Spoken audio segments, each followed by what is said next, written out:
Hoje nós vamos dar início à nossa segunda série da Jornada Urantiana, né? A Jornada Urantiana teve como propósito buscar falar aquilo que os estudantes gostariam de ouvir, que estavam precisando ouvir.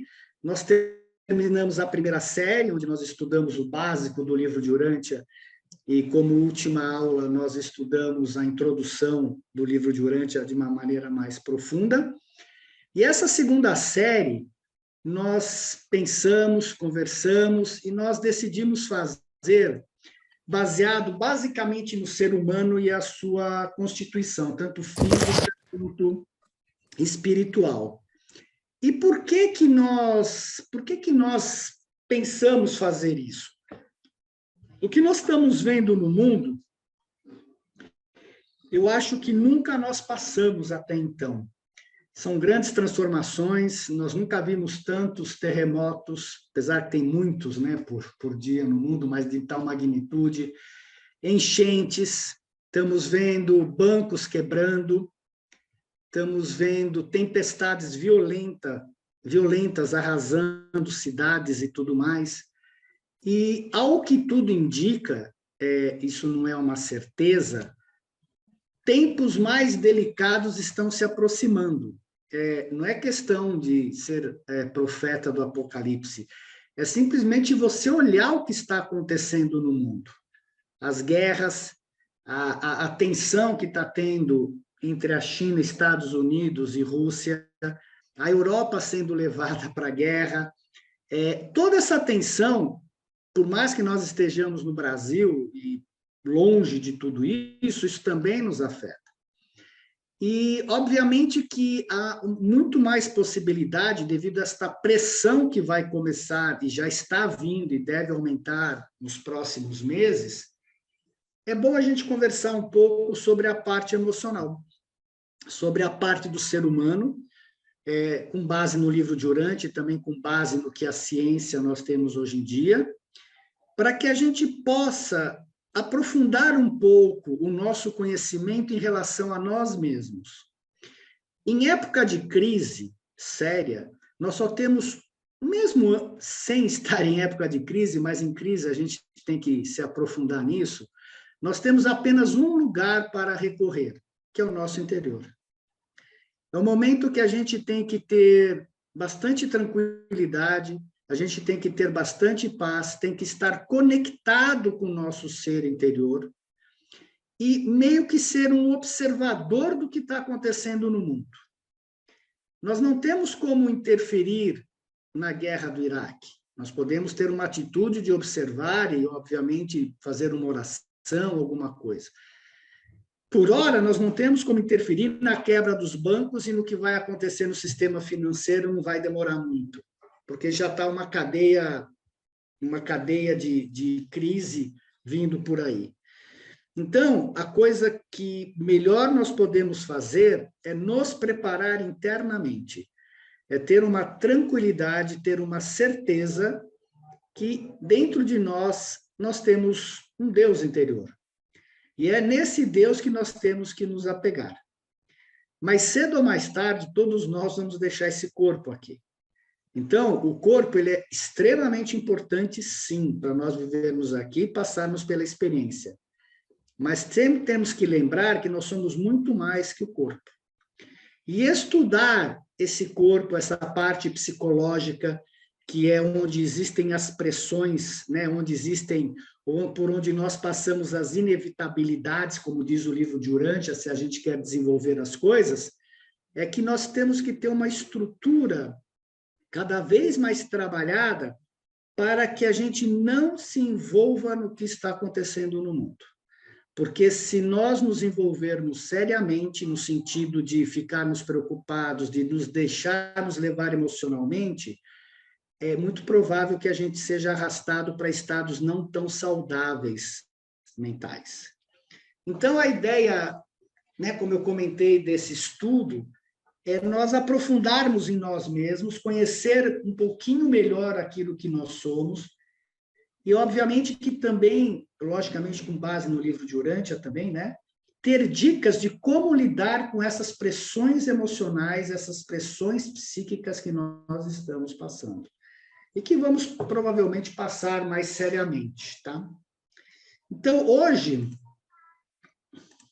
o nosso estudo, que começa hoje, a primeira parte, ele vai falar sobre o ser humano e a sua constituição, que o livro de Urantia explica claramente do que nós somos compostos, né? Outro aspecto fundamental para nós entendermos é que nós somos a personalidade doada pelo Pai Universal e o nosso poder de decisão. Então, vamos aprofundar o estudo sobre a personalidade. Nós vamos estudar a mente, que é o campo da batalha, onde ocorre todo esse desenvolvimento, né, psíquico, psicológico, onde nós, o nosso ego, o nosso eu superior, entre aspas, batalham, né, para que nós tomemos, através da moralidade, decisões para que o nosso eu superior consiga criar a nossa alma. É importante também nós vermos, e todo mundo reclama, dessa voz que não se cala no nosso interior, que é o nosso tagarela interno, que muitas pessoas reclamam, e muitas pessoas têm a síndrome do pensamento acelerado, que é exatamente a voz que não se cala, que fica sempre querendo adiantar no tempo, fica sempre em questões, e se acontecer isso, e se acontecer aquilo outro. E isso gera uma ansiedade muito grande em todos nós, essa voz que não se cala, porque vai descarregando adrenalina, vai gerando adrenalina no nosso corpo, porque e se acontecer isso? E se chover? E se eu ficar sem casa? E se eu ficar sem carro? E você vai ficando louco, né? No fim, você precisa até tomar medicamento para acalmar um pouco essa aceleração que vem em nós. O quinto estudo vai ser sobre os 12 sentidos humanos, que o Rudolf Steiner detalhou em 1914 muito bem, e tem um livrinho dele, e o livro, o de Urantia comenta que o ser humano tem, em média, 12 sentidos. Vamos falar sobre as emoções, porque por mais que seja a mente que nos conduza a Deus, aos nossos traumas, às nossas emoções, é o que nós temos que trabalhar, não tem como não trabalhar isso, porque por mais que você pense em Deus, se você tem uma série de traumas do passado, de infância, nós temos que carregar conosco ainda as questões da hereditariedade. Então, antes de querer ir para cima, para Deus, você tem que resolver as questões hereditárias que você traz, as questões de todos aqueles preconceitos que nos foram impostos pelos nossos pais, pela sociedade, pelas religiões principalmente. Que as religiões atualmente, elas são o maior foco de de dominação das pessoas e de colocar culpa nas pessoas, infelizmente.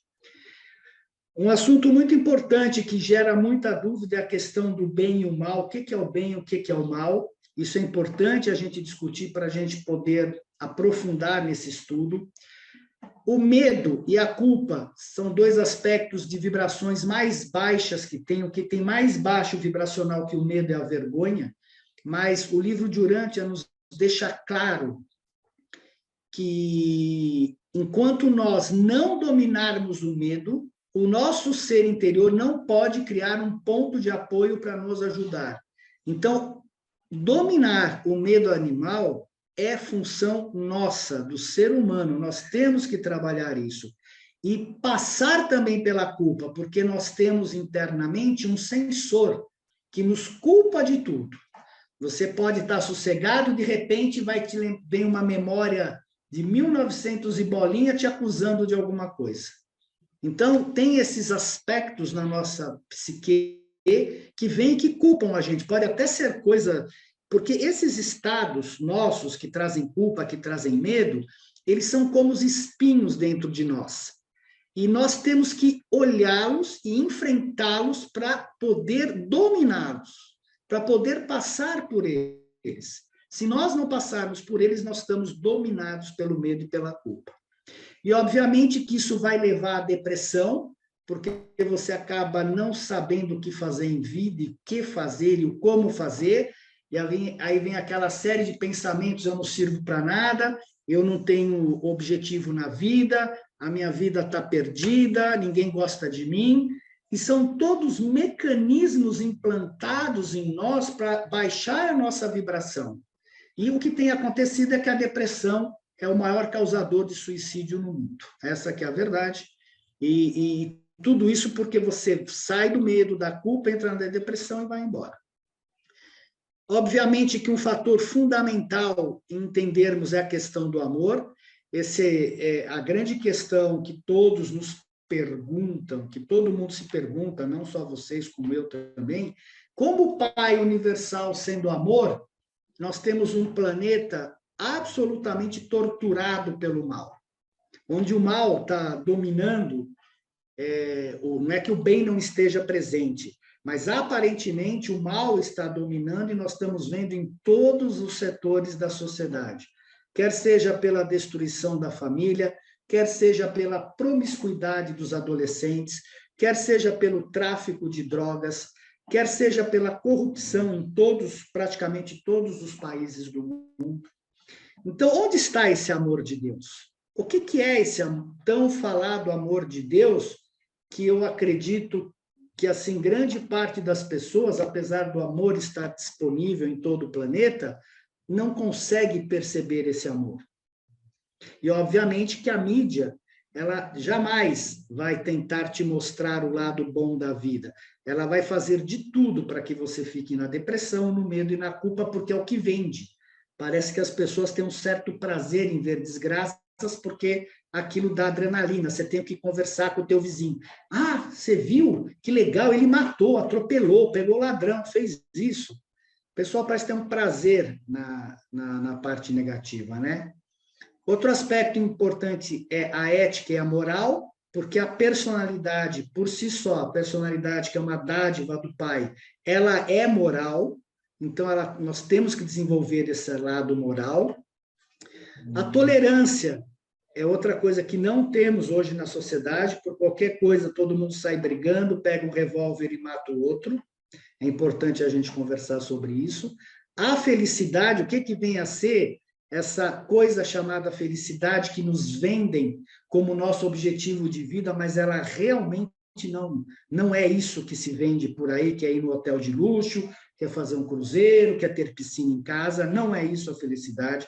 A felicidade aqui é quanto mais você se desenvolve internamente, e não essa brincadeira, essa falácia que se faz aí, que felicidade é você ter luxo, o que quer que seja. Isso é uma ilusão. Porque se não fosse ilusão, se a felicidade fosse possível do jeito que está o mundo, não haveria depressão e não haveria tanto suicídio. E o nosso último assunto, né, o assunto 14, vai ser sobre o sexo na vida humana, porque essa questão sexual, apesar da promiscuidade tão grande vigente hoje no mundo, principalmente entre os adolescentes, o sexo é um tabu. Eu vejo jovens com um nível de traumas, principalmente devido à igreja, que é apavorante. A pessoa, quando vem o impulso sexual, você não tem, ele é uma pulsão, ele vem. Mas, ao mesmo tempo, entra todas aquelas mensagens da sociedade, da igreja, dos pais, e a pessoa se sente suja. Então, você pensa um adolescente que tem, principalmente está com os hormônios aflorados, que tem a pulsão sexual à flor da pele, e não tem como dar vazão. Não através do sexo, pode ser através de um esporte, através de uma arte, através de alguma coisa, mas eles não têm como dar vazão a isso, porque vem todos aqueles pensamentos. Uma forma de você dar vazão à pulsão sexual, por exemplo, é fazer esporte. É você ir na academia, malhar, fazer, não precisa sair tendo sexo com Deus e o mundo para satisfazer. Mas ninguém ensina isso, porque o legal é transar. O legal é sair com quantas pessoas forem possíveis. E aí existem todos os tabus do sexo, que vocês já sabem tão bem quanto eu, que é bom tirar, porque são todos absolutamente fantasias. Todos são fantasia. O sexo não impede o nosso desenvolvimento espiritual, ao contrário, nos planetas normais. Veja, seria uma incongruência de Deus criar um mundo onde o sexo é um modelo, a energia sexual é civilizatória, e o sexo ser pecado e impedir o teu desenvolvimento espiritual. Seria uma incongruência. Você cria uma coisa e fala, não, você é pecado. Então, seria um Deus torturador da humanidade, porque te dá um impulso tão forte que você não consegue dominar quando é adolescente, e mesmo quando você é adulto, é difícil dominar, e você está pecando. Para pensar um pouco, né, na dicotomia que essas igrejas ensinam e no que a sociedade faz. Então é isso vai ser a nossa jornada durante 14 semanas. A ideia é que a gente converse, né? Como eu falei, nós juntamos a parte tanto do mundo, porque o que está no mundo a gente não pode mascarar, junto com o livro de Urântia, para ver como adequar tudo isso, tá? Logicamente que essa primeira parte aqui é totalmente focada no livro de Urântia, porque é ele que nos ensina essa constituição física, espiritual, psíquica e espiritual do ser humano, né? Então, a pergunta que a gente tem geralmente é: qual é a totalidade da nossa constituição? Muitos falam que a alma é o espírito, que o espírito é a alma, que a alma é que nós vamos viver para sempre ou não. Há uma confusão nesse ponto aqui, que quem é que dá a vida para a gente efetivamente, né? O que nos diferencia do reino animal em geral também? Porque nós somos animais, mas todo mundo faz questão de esquecer que nós somos animais racionais, mas há algo que nos diferencia disso. Qual a origem, o que significa sermos animais conscientes e volitivos? Porque o grande ponto é, nós somos conscientes que somos conscientes. Isso é legal. Quem é consciente de que é consciente? Quem é consciente que tem consciência de si próprio e que consegue observar toda a movimentação do seu dia a dia? E para começar o nosso estudo, por que essa coisinha aqui não está subindo, hein? Bom, para começar o nosso estudo, para ver, nós temos que entender duas coisas. Como a gente já viu em outros lugares, nós temos o domínio físico, né, que são os planetas individuais, onde está Urântia. Aqui nós temos o nosso corpo físico, que é isso que nós queremos estudar. E deste corpo físico, se nós desenvolvermos a nossa alma, nós vamos passar para o domínio moroncial, que é do que é feita a nossa alma, por isso que ninguém consegue descobrir a nossa alma, nem o espírito no plano físico, porque ela não é de matéria física. Passado a alma, se nós nos unirmos ao nosso ajustador, nós vamos passar para o domínio espiritual, né, o espírito, e de lá nós vamos chegar à perfeição como o Pai é perfeito. Para que todo esse desenvolvimento aconteça, existem os seres descendentes, que são os seres que vêm do paraíso para nos educar, ajudar que esses seres que nasceram nesses planetas aqui, que são chamados de peregrinos ascendentes, que têm que chegar ao paraíso. A grande diferença, né, é que esses seres aqui, os peregrinos ascendentes, eles têm um ajustador do pensamento, que é um fragmento do Pai dentro de nós, e os seres descendentes não têm esse ajustador do pensamento. Eles vão evoluir que nem nós evoluímos, a diferença é que nós temos esse ajustador dentro de nós. Pois bem, quem são os filhos descendentes de Deus, né? Nós temos os filhos descendentes, os filhos ascendentes, e há uma terceira denominação que são chamados filhos trinitarizados, que eu não vou entrar nesse detalhe agora.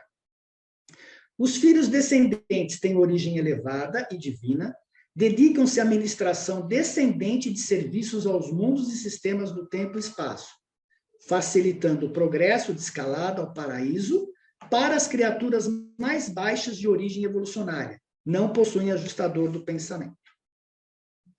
Os filhos trinitarizados formam um grupo de origem composta que inclui todos os seres abraçados pela Trindade do paraíso, ainda que não se originem diretamente da Trindade, a gente vai ver isso em algum estudo. E quem são os filhos ascendentes, que é o que importa? São os humanos e outros habitantes dos universos que alcançam o status de ascendentes por participarem experiencialmente da evolução através do aprendizado, crescimento e progresso em direção ao Pai do Paraíso. Possuem ajustador do pensamento.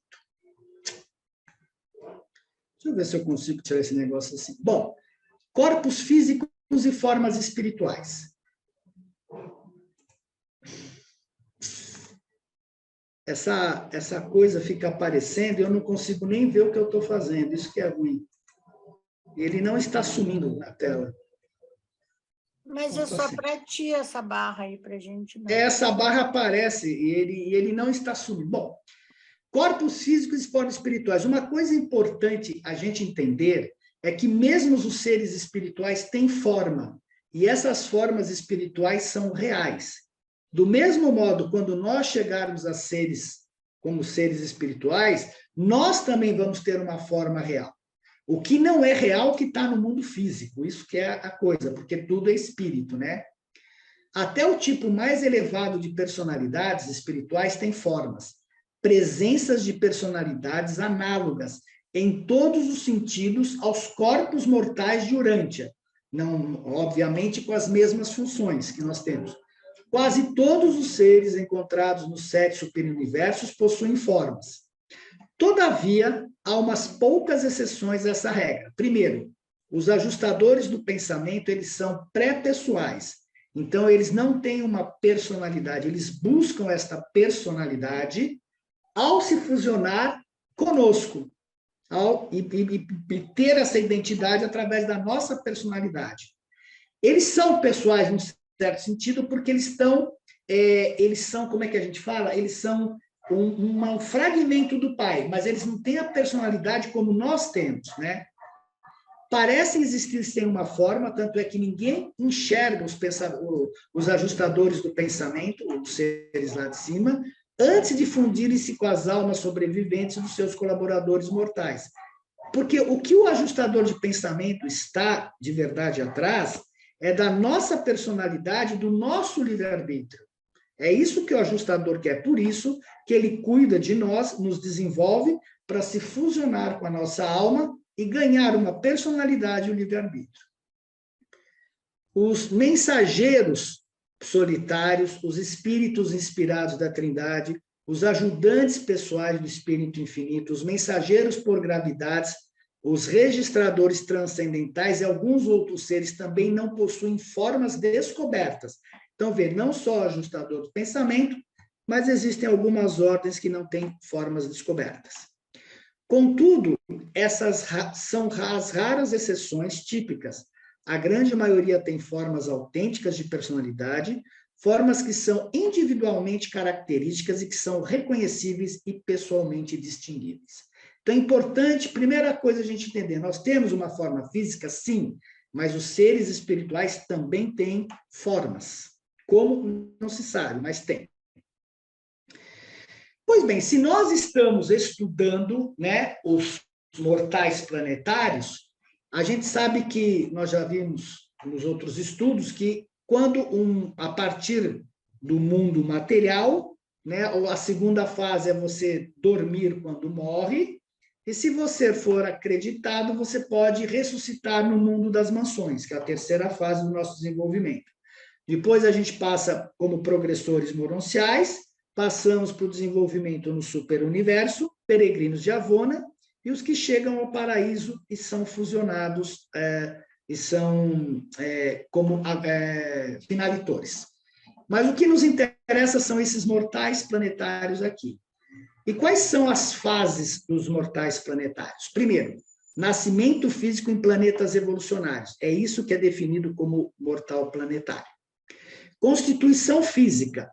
E aqui o livro de Urântia, isso que é bacana, porque ele deixa bem claro essa constituição que nós temos, não diria corpos, mas de 5 aspectos, que é um corpo físico, que é uma mente, um espírito, que é o ajustador, uma alma que é criada e a personalidade que é doada pelo Pai Universal. A nossa vida evolucionária é marcada pela chegada do ajustador aos 2.134 dias, que é 5 anos e pouco, o nascimento da alma que é construída durante a nossa vida e o nosso caminhar nos 7 círculos cósmicos, né? E com relação à morte, nós temos o quê? A morte física, que é do corpo, a morte intelectual, que é da mente. A mente pode perder a sua capacidade decisória, mas o corpo pode continuar atuando. E a morte espiritual, que é a morte da alma, quando o ser ele é iníquo ou ele desiste da evolução. Então, o que o livro de Urântia nos explica, que ao contrário que as igrejas falam, nós não temos vida eterna. A vida eterna é uma escolha que nós vamos fazer. A gente começa a fazer essa escolha aqui no mundo físico e, obviamente, vai executá-la, né? Quando tivermos a nossa decisão vai ser executada quando tivermos no mundo morencial, onde até o 6º mundo a gente vai decidir se vai ou não se fusionar com o ajustador do pensamento. Muito bem. Então, corpo, mente e espírito. Na vida física, é o que fala o livro, os sentidos dizem respeito à existência das coisas. Bom, isso daqui é extremamente importante porque através dos sentidos é que nós percebemos as coisas físicas no planeta. Por isso que nós vamos estudar os 12 sentidos do ser humano. A mente, que é doada pela ministra divina, descobre a realidade das significações. O que significa isso? Eu posso parar diante de uma árvore, olho aquele fruto e falo, isso tem significado para mim ou não? Este fruto pode ser comestível? Este fruto não é comestível? E foi assim que os primeiros seres humanos começaram a trabalhar e a descobrir as coisas no planeta, dando significações. Eu olho para o meu filho, ele tem um significado para mim. Eu olho para minha esposa, ela tem um significado. Eu olho para os meus amigos, tem outro significado. Então, a nossa mente sempre vai descobrindo as significações, e o mais importante é ela começar a descobrir as significações do espírito. E é aqui que ocorre o nosso desenvolvimento.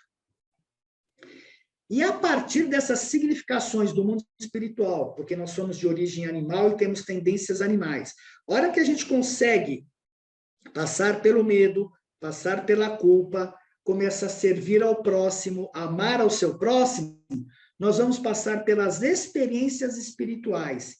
E aí nós vamos entender quais são os verdadeiros valores da vida. Por isso que todo o nosso desenvolvimento, ele se dá com base em coisas, significados e valores. Porque você tem as coisas do universo, o desenvolvimento, tudo que acontece, a significação, que é a importância que você vai dar para aquilo, né? O quão importante, todos que estão aqui, esse estudo tem um significado, tem uma importância espiritual de aprendizado, então tem um significado. Isso vai causar uma experiência em todos, sendo bom, sendo ruim. Isso pode ser um valor de vida. Por quê? Porque eu aprendi que é importante, que eu tenho que ir para o ajustador, que eu tenho que amar o meu próximo como a mim mesmo, e isso se torna um valor da minha vida. Alguma dúvida até aqui? Não? Tranquilo? Se tiverem dúvida, vocês podem perguntar, tá?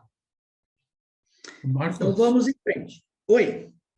Só uma perguntinha. A mente, a nossa mente, ela não acompanha a alma durante sua trajetória? A mente não é que acompanha a alma, ela desenvolve a alma. Ela é que cria a alma através das nossas decisões. Eu vou falar sobre a mente já, Antônio Carlos. Perfeito, perfeito. A mente é o campo, você pode imaginar assim. Eu até tenho um estudo que eu dou um exemplo do campo de futebol americano, né? Porque é a melhor coisa. Você tem de um lado toda a tua carga genética, todos os lados, o teu ego, o lado humano, e do outro lado, o lado espiritual. E você tem que conseguir fazer a vontade do Pai para que ele possa criar a sua alma. Então, esse é o jogo do bem e do mal que acontece aqui no planeta. Você tem toda uma carga de origem animal, de tendências animais, de violência, egoísmo, né, do jeito que você já sabe, e você tem o ajustador tentando te elevar, trazer para você os significados e valores divinos, que você tem que amar o seu próximo, que você tem que aprender a ser gentil, que você tem que amar a Deus, entendeu a diferença? A mente é o campo onde ocorre essa batalha, onde ocorre todo o nosso desenvolvimento.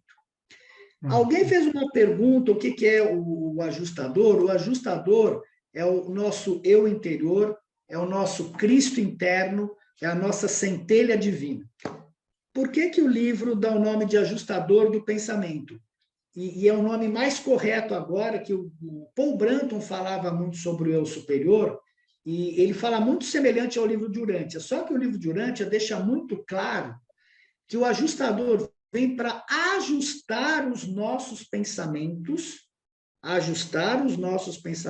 para nós nos divinizarmos, para nós irmos em direção ao Pai. Claro isso? Por isso que é ajustador. Ele vai ajustando a partir do momento que ele chega no ser humano, ele vai ajustando aqueles seus pensamentos, falar, cara, eu estou com vontade, estou com raiva, quero dar um tiro naquela pessoa. Ele vai ajustando esses pensamentos para você falar, cara, mas não é bem assim, é um ser humano. Então você começa a ter outra forma de pensar devido ao ajustador estar trazendo para você o lado divino, o lado dos valores e significados de Deus. Ficou claro isso? Agora, você pode dar um nome que você quiser, que o livro dá um nome diferente e confunde mesmo. Mas a centelha divina, eu superior, Cristo interno, quem você quiser. Bom, mortais planetários, então.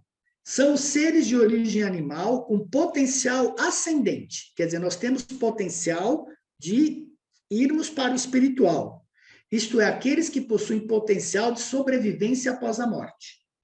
As raças humanas de todos os mundos recebem a mesma administração de Deus e seus coligados e gozam da presença do Espírito em suas mentes, os ajustadores do pensamento ou o nosso Cristo interno. Então, você veja, nós temos 7 superuniversos. Nos 7 superuniversos, com um potencial de 1 trilhão de planetas habitados, todos os seres recebem a mesma administração de Deus, que é ir em direção a Deus. Essa etapa da existência para nós é a vida como a conhecemos, a vida no planeta de origem. Após a morte carnal, esses seres em ascensão serão reconhecidos como sobreviventes adormecidos. E aí é uma longa história, pode ver lá na vida após a morte, por que é assim, né? O que é o corpo físico? É o organismo material físico do ser humano, um mecanismo eletroquímico. Veja bem, a ciência, agora, apesar da acupuntura, de várias ciências antigas, perceberem que nós temos uma parte elétrica no nosso corpo, até hoje a ciência não deu a devida atenção à nossa rede elétrica. Ela conhece a nossa parte química, ela conhece como as proteínas são feitas, ela conhece a nossa microbiota, que são os micro-organismos que temos no intestino, ela conhece tudo, mas muito da ciência nunca acreditou que nós temos uma parte elétrica, apesar de todas as nossas conexões neurais forem através de eletricidade. E hoje eles estão estudando, chamado electroma, que eles chamam de electroma, eles estão estudando esta parte de como esta rede elétrica pode efetivamente ser causadora de doença em nós, e não apenas a parte química. Isso aqui é muito interessante, né? E o livro de Urântia já falou isso em 1935. Nós temos um mecanismo eletroquímico vivo. A primeira pessoa a estudar esse assunto da parte elétrica, que eles nem sabiam da eletricidade em si, foi o Galvani, o Luigi Galvani, nos idos de 1736. Eles começou a estudar através das rãs aquele movimento, coitado, mas devem terem matado milhares de rãs, aquele movimento automático que ela tinha nas pernas, né? Porque eles não sabiam o que dava aquele movimento na rã. Então, é um mecanismo eletroquímico vivo de natureza e origem animal, animado pela centelha vital, o sopro divino. Veja, esse sopro divino, centelha vital, não tem nada a ver com o espírito. Isso daqui é o espírito, a nossa mãe do nosso universo, que dá esse sopro de vida. É o único ser que dá o sopro de vida para nós. É a realidade mais facilmente compreendida e concebida pela mente humana, pois é constatável pelos sentidos básicos da percepção. Eu gosto muito, eu já resolvi pôr aqui a imagem do Pinóquio, porque esse desenho, ele é sensacional, porque é exatamente isso, nós não somos reais. Então, o Pinóquio, ele é de madeira, e o grande desejo dele é se tornar, o do Gepeto, é fazer com que ele se torne um menino de verdade. Só que, para isso, o Pinóquio tem que brigar não, ele tem que viver no mundo onde é o bem e o mal. E ele tem que fazer o bem para poder ganhar o direito de se tornar um menino de verdade. Nós, Deus, né, que por assim dizer que nos cria, ele é real, porque a única coisa real no universo é Deus. Nós não somos reais, nós somos seres eletroquímicos e nós podemos nos tornar reais através da criação da nossa alma e da fusão com o ajustador. Por isso que essa imagem do Gepeto do Pinóquio, ela revela exatamente o processo evolutivo que nós passamos aqui. E quem é que sempre acompanhava o Pinóquio? Que é o eu superior, é o grilo falante, nós vamos ver depois. Então, isso daqui explica direitinho o nosso processo evolutivo. O corpo físico e os sentidos. Os sentidos fazem parte do sistema sensorial, responsável por enviar as informações obtidas para o sistema nervoso central, que, por sua vez, através do processo de tradução, analisa e processa as informações recebidas. Essas capacidades estão relacionadas com órgãos ou partes do corpo e corresponde às percepções dos homens, a percepção dos homens no mundo, né? Então, existe uma vida que anima todos os sentidos. A vida permeia todos os âmbitos do sentido. Quando você olha essa imagem, você pode, não só você pode perceber a beleza para as pessoas mais sensíveis, mas você pode perceber a cor, a construção por trás, o vermelho, o contraste, tudo isso são sentidos. E o mais interessante de tudo isso é que esses sentidos, essa parte dessa imagem aqui, ela é construída na nossa mente. Então, os nossos olhos captam essa imagem e constroem essa imagem dentro da nossa mente. Então, cada um de nós, apesar de estar vendo a mesma imagem, pode entender, pode processar essa imagem de formas diferentes, de acordo com o seu conteúdo interior.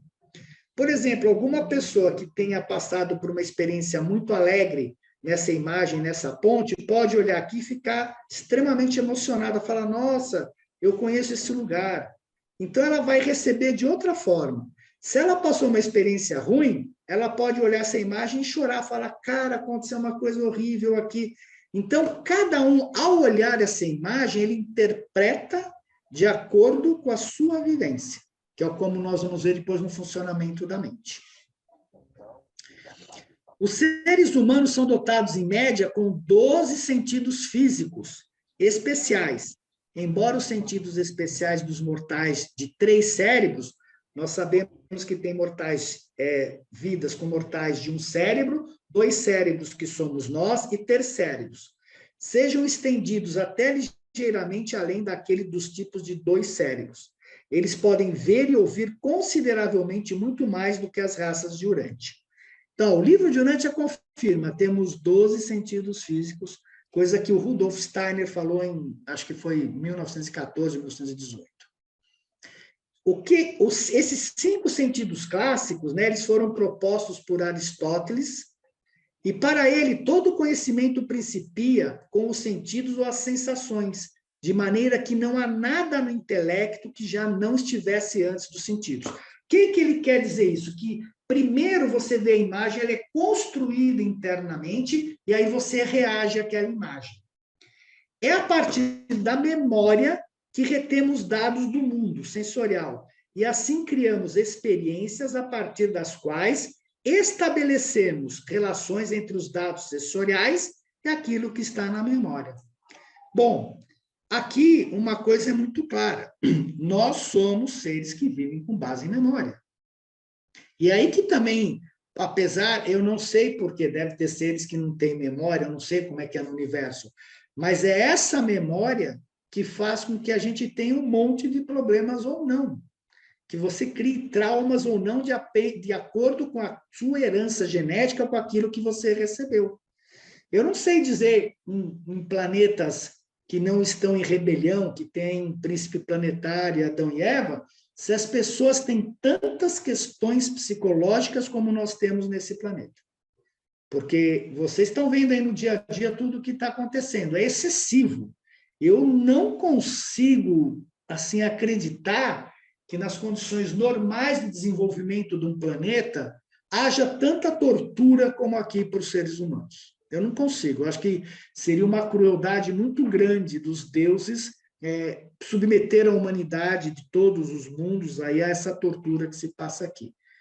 Eu entendo também que isso desenvolve muito os seres humanos, que a gente chega do outro lado mais preparado, mas quem está passando pela experiência não é simples, apesar de toda a bagagem que pode ganhar com isso, né? Nem todo mundo tem a mesma estrutura emocional e psicológica para aguentar o tranco que é esse mundo.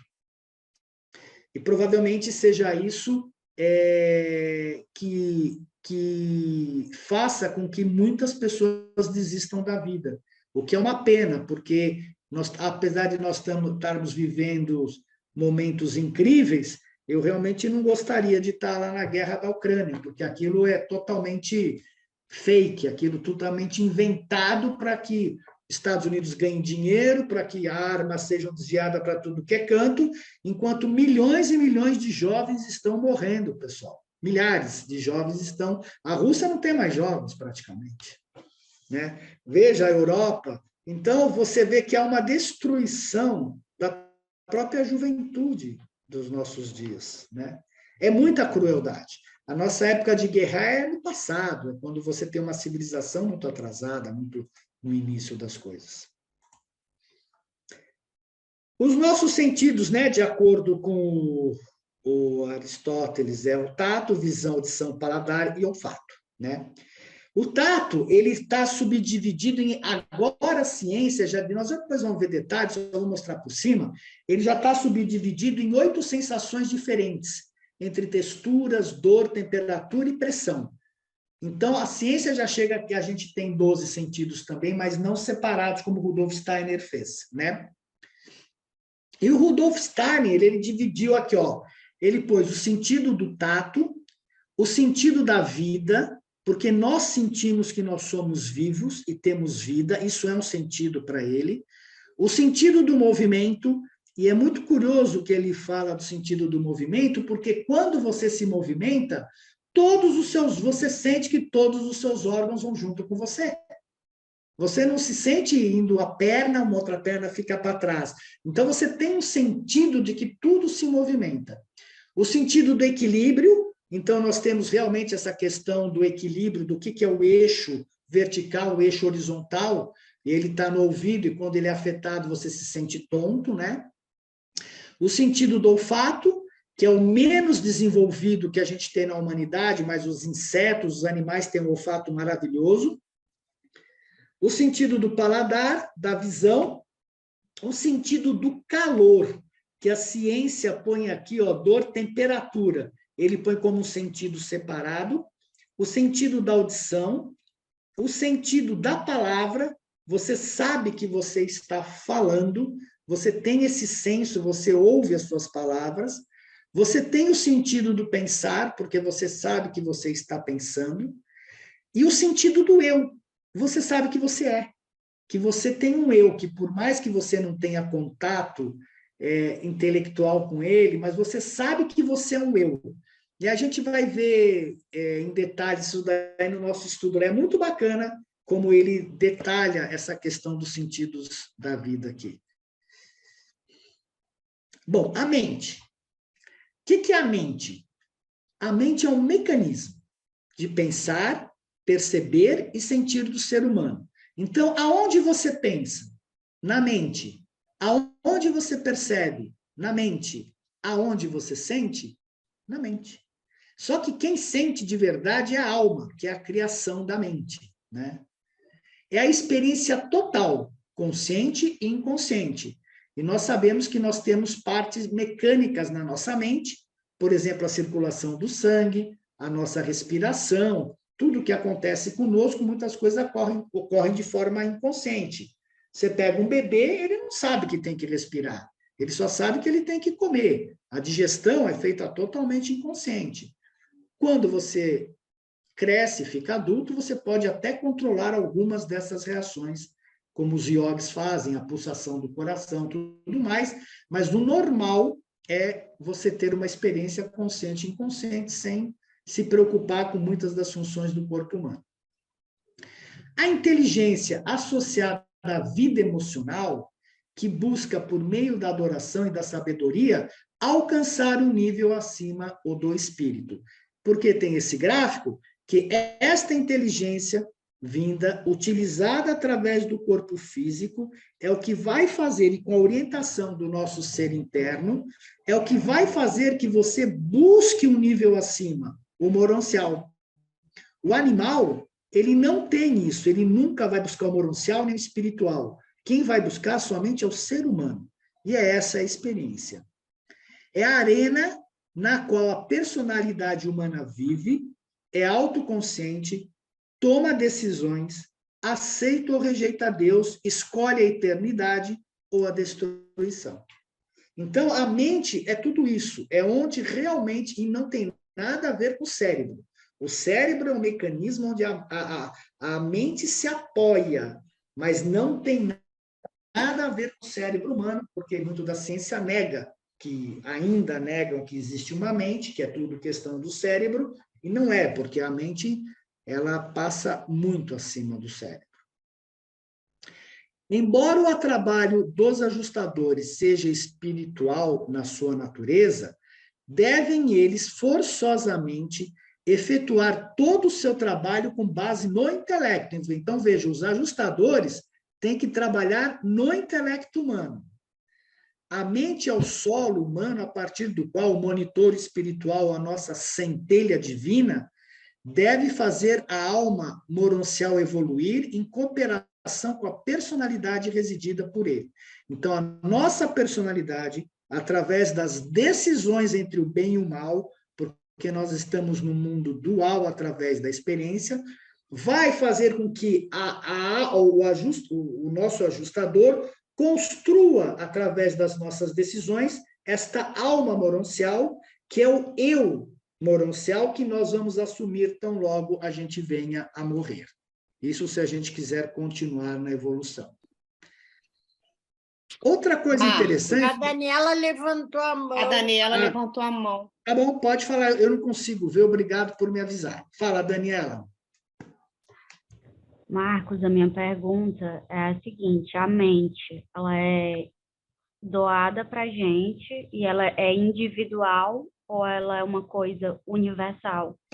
Os ajustadores se comunicam, mas eu queria saber se o livro de Urântia fala que a mente também tem essa comunicação, como se dissesse assim, telepaticamente, entendeu? Se ela se comunica assim.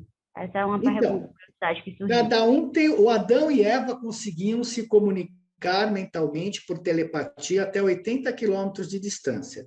A mente, digamos assim, a mente é universal, tanto é que tudo está conectado a tudo, isso até a ciência hoje já... Até o efeito borboleta fala isso, né? A mente ela é universal. A única coisa é que você tem uma mente individual dentro da mente universal, onde você vai fazer esse jogo entre o bem e o mal para desenvolver a sua alma. Então, você tem uma mente sua, mas que ela não deixa de sofrer influências do inconsciente coletivo. Ela não deixa de sofrer influências do ambiente onde você está. Então, esta mente, apesar de sua, e a partir dessas influências é que você vai decidir, de acordo com a sua moral, o que você quer fazer. Mas a mente é sua, mas ela é universal, e você pode perceber uma coisa, não sei se você já teve essa percepção, quando você tem jogo do Brasil numa Copa do Mundo, veja como o ambiente fica agitado. As pessoas ficam agitadas. Isso é uma coisa do inconsciente coletivo, porque todo mundo quer ver o jogo, todo mundo quer correr para casa. Veja quando uma coisa curiosa que acontece, quando há morte, quando alguém mata, principalmente mulheres, outras coisas mais, por isso que o jornal não publica muito, eu já falei isso várias vezes, no dia seguinte, geralmente existem mortes do mesmo tipo de mulher que no dia anterior. Quem moveu isso? Essa mente, essa conexão de mente. A pessoa fala, matou, também tem o direito de matar. É uma coisa curiosa, mas essa mente coletiva é que tem que ser evoluída. Essa mente coletiva que, ao você trabalhar você mesmo, você vai ser um ponto de puxar a consciência coletiva para cima, até que ela atinja um quantum de desenvolvimento que haja subitamente vir essa consciência. Mas por isso que o nosso trabalho individual de cada um, de trabalhar a sua consciência, é extremamente importante para o coletivo. Porque você, ao se trabalhar, você já está alterando toda a tua hereditariedade que você recebeu, você já está beneficiando todos os seus descendentes que eventualmente venham a ter, e você está também trabalhando em todo o seu meio ambiente ao seu redor. Por quê? Porque o mundo é interpretado de acordo com aquilo que você acredita. E se você cresce e tira essas crenças e caminha em relação ao Deus, imagina o quanto você não está afetando do seu meio ambiente. Então, o que você faz é importante e a tua mente está conectada mesmo com tudo. Mas ela é sua. Os pensamentos são seus, muitas coisas são suas. É como se você passasse todo o lixo e todas as coisas boas do mundo passasse pela sua mente e você filtrasse. Isso serve, isso não serve, isso é bom, isso não é bom. Respondeu, Daniela? Respondeu, muito obrigada. Eu tenho outra perguntinha. Pode fazer. Do ponto de vista científico e atual, eles já disseram algo sobre onde a mente está localizada ou continua sem resposta? Não tem. A mente não é uma coisa que esteja localizada. Nem o ajustador estão no plano físico. Uma coisa é você ter o corpo físico, mas o teu corpo físico ele é um suporte, não só para a tua personalidade, que você também não sabe onde ela está localizada, e para a mente também ninguém sabe, como também ninguém vai saber onde está a alma e muito menos o espírito, porque eles não são materiais. E a mente também não é material. Ei, Marcos, e por que quando a gente fala assim de si mesmo, a gente traz a mão, é uma coisa universal. Para o peito. Todo mundo traz a mão para o peito. O que se localiza aqui, então? Essa é uma grande pergunta, porque existe dentro de nós uma criança. Até Jesus fala isso, existe verdadeiramente dentro de nós uma criança. Quem é essa criança? É a personalidade, é a alma, o que é essa criança? E realmente, se você parar, você puser tudo aqui na mente, é cansativo. Mas quando você tem as suas intuições, parece que ela sai do peito. Quando você sente uma coisa extremamente, fala, cara, não é para fazer isso, isso sai daqui. Então, quem mora aqui dentro, provavelmente seja o espírito da verdade, seja alguma coisa a mais que te dá a intuição daquilo que não é. Porque, teoricamente, quando você pensa, tanto é que você fica esgotado na cabeça. Mas a hora que você sente, você põe a mão aqui no peito, que é quem sente. Que provavelmente pode ser o lugar da alma, né? Porque a alma é quem sente. O corpo tem emoções. Mas quem sente de verdade é a alma. Isso o livro de Jonathan deixa claro, a gente vai ver. Quem sente é a alma. O sentimento é uma significação da emoção. Quando o bebê chora, ele não sabe que tem fome. O que faz a mãe com o bebê? Calma, filho ou filha, você está com fome. Eu já vou te fazer uma mamar. E a criança, com o tempo, começa a entender, esse mal-estar, esse negócio que eu sinto aqui no estômago chama-se fome. E quando minha mãe me dá esse negócio líquido aqui, passa a minha fome, passa essa dor. Então, ela começa com o tempo significar isso, entendeu? Entendi, obrigada. Mais alguma questão? Marcos, a pessoa fala assim, nossa, eu vi uma cena hoje que me doeu dentro da alma. Isto, exato, dentro da alma. Quem Então, sente quando é é a alguma coisa alma. forte, você Exato, sente... me doeu a Não, alma, é porque mental, é ela quem mental sente. entra aqui, sai aqui e acabou, né? Mas você vê, quem evolui é pelo sentimento, você evolui, porque a grande pergunta que eu sempre me faço, o que verdadeiramente é essa parte psíquica? Por que a gente é trucidado pela parte psíquica? O que te causa essa pressão interna que você não tem controle? Que te sobe a pressão, te dá dor de barriga, que te acontece tudo. Então, como é que você lida com essa parte psíquica, que é o lado frágil, onde a evolução age através do medo, da culpa, para te fazer evoluir? É muito curioso tudo isso, na hora que você se questiona. Né? E aí, por que você tem esse senso de medo de não continuar? Uma resposta eu tenho, porque todas as nossas células do corpo, elas sempre buscam a vida. Então, as nossas células têm vida, elas têm consciência, e muito da nossa consciência é dela, das células. Outra consciência que a gente tem é do nosso intestino, da microbiota. Então, muito que nós pensamos vem do nosso intestino, os medos. Muito das coisas que a gente tem vem das nossas células da continuidade da vida. Até você ter consciência e falar, cara, isso é importante.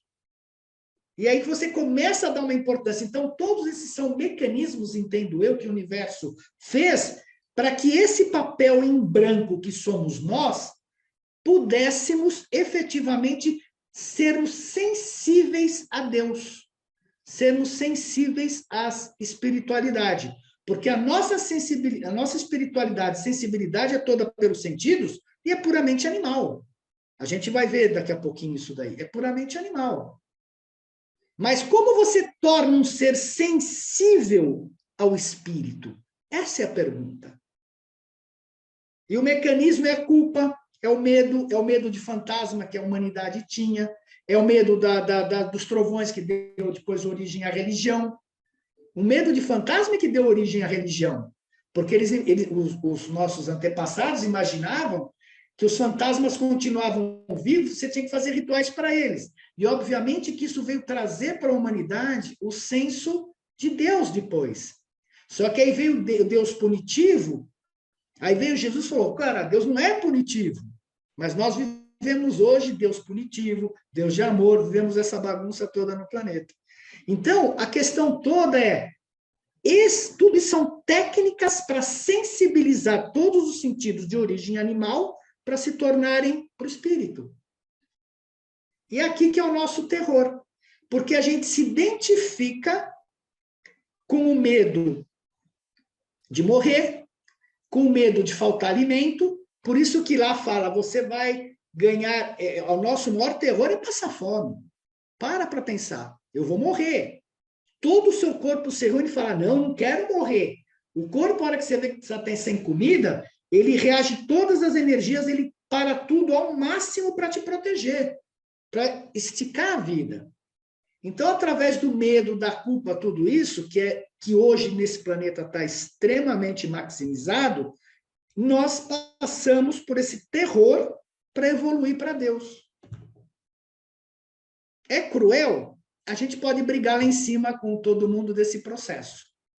Porque às vezes eu brinco, né? Eu falo, daqui a pouco Deus vai me puxar a orelha, e eles falam que a gente vai entender mais para frente porque é assim, porque eu não sei se o pessoal é sensível ao nosso sofrimento aqui. Aí tem pessoas que falam, não, mas na hora que você chegar lá tudo vai ficar bem. Desculpa, quando eu chegar lá, não, eu tenho fome agora.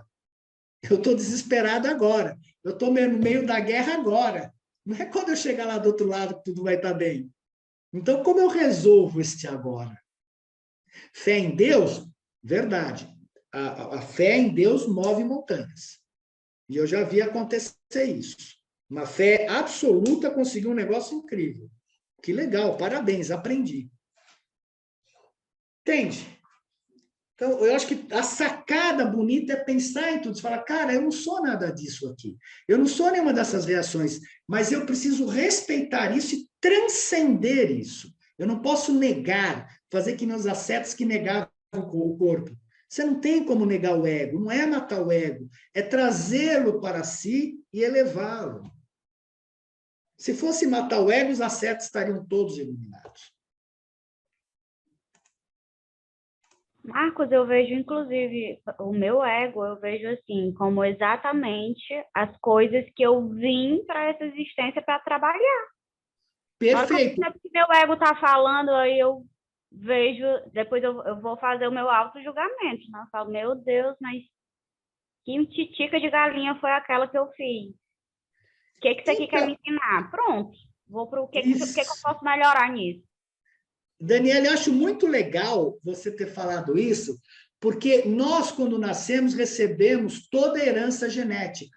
Por isso que eu falo, o karma nosso não é de vida passada, de vidas passadas, mas sim de nós, todos os ancestrais que estão impressos. A ciência já sabe, o trauma é transgeracional, ele passa de geração em geração. O nosso primeiro trabalho, quando a gente fica adulto, é trabalhar esses traumas, trabalhar as coisas em nós, para depois você caminhar para Deus. Você pode fazer em paralelo, mas veja, se você não tira os traumas que teus pais te deram, que a sociedade te deu, que as religiões te deu, você não consegue caminhar.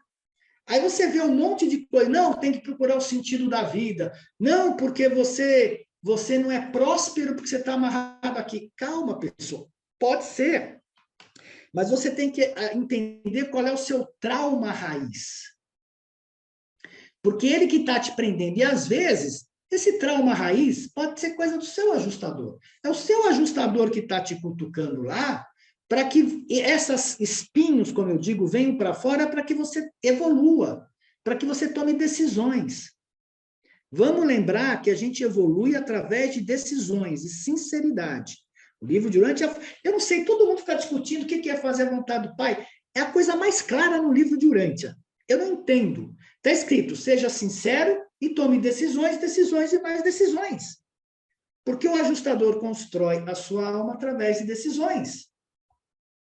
E por que as pessoas ficam, pai, você quer que eu coma bolo de fubá ou tome café com leite? Para, pessoal, isso é coisa infantil. Você tem que tomar decisões morais. É isso que vai valer. O resto é brincadeira, você se diverte na vida, passa aperto, mas o importante são as decisões morais.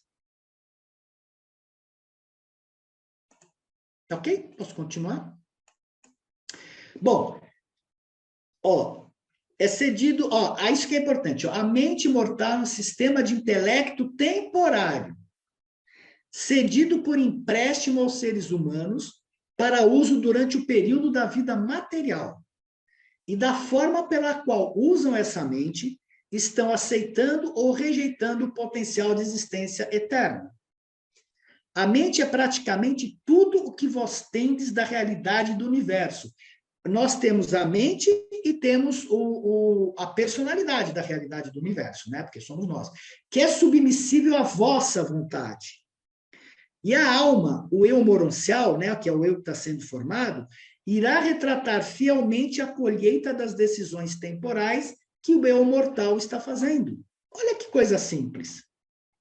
A consciência humana repousa gentilmente sobre o mecanismo eletroquímico abaixo, né, que é o corpo. Ela repousa, olha, responde o que vocês perguntaram na mente, repousa gentilmente sobre o mecanismo eletroquímico abaixo e delicadamente toca o sistema de energia espiritual moroncial acima. Então, o que acontece? A nossa mente ela está tanto aqui para o físico como para o sistema moroncial. E de nenhum desses dois sistemas, o ser humano encontra-se completamente consciente durante a sua vida mortal. Portanto, ele deve trabalhar com a mente, da qual é consciente. Por isso que o livro diz o seguinte, que isso é uma coisa assim que eu acho genial, né? Porque isso independe se você tem uma civilização atrasada ou já tem uma civilização bem evoluída. Você deve tomar decisões de acordo com o teu mais alto nível de consciência. Então, se você tem lá no Oriente o nível de consciência deles permite você ter um harém, o teu mais alto nível de consciência é ter um harém, faz parte da cultura. Isto não é pecado. É isso que é importante entender. Aquilo faz parte da cultura daquele povo que uma hora vai evoluir e pronto. Né? Então, você tem que tomar de acordo com o teu mais alto nível de consciência. E qual que é a sua moral? É isso que você tem que pensar. Eu vou me corromper? Eu vou matar o próximo? Eu vou roubar? Eu vou prejudicar o outro? Isto é a sua moral. Eu vou amar o meu próximo como a mim mesmo? Então, é essa moral que você tem que estar atento a ela. Né? Ah, mas no meu povo a gente é acostumado a matar um e o outro, não sei o que lá. Uma hora isso vai parar. Agora, você falar para um ser, não, você vai explodir uma dinamite com o seu corpo lá, isto, em termos de universo, não está certo. Porque não é moral quando você prejudica o outro. Se você prejudicar a si mesmo, tudo bem, é problema seu. Mas o problema é que para de ser moral quando você prejudica o outro. Você prejudica o país, você prejudica as pessoas. Você sabe que você vai causar um mal para eles e você pratica aquilo lá. Aí que a coisa pega. Fala, Beatriz.